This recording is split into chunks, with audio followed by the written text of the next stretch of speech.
V času, ko se je začel tečaj za NLP coacha, je, kot nam je vsem znano, divjala po Sloveniji in po svetu pandemija, zato smo bili doma. To je zame seveda pomenilo, da sem bila mogoče med vsemi poklici tista, ki sem prvič morala prenehati z opravljanjem svojega poklica in v bistvu tudi zadnja, ki ga bo lahko začela opravljati. In to je bilo zame eno najtežjih obdobij na moji glasbeni poti.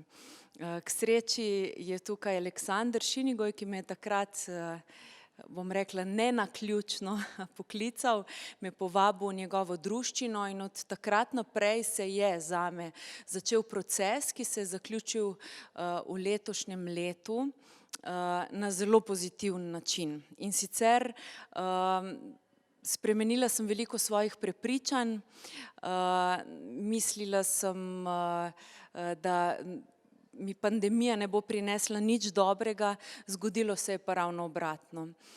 Učila sem se pri njem, vstopala v ta pozitivna čustvena stanja, ki se zgodijo kot čarovnija na njegovih predavanjih, in to mi je pomagalo, da lahko danes rečem, da so pred mano vsaj 4 novi albumi, da imam 2 založbi, ki bosta založili moje albume, da imam pred sabo ničkoliko koncertov in ne samo to, ustvarjam en prav poseben, nov, inovativen program, ki povezuje človeški glas, petje, glasbo in NLP.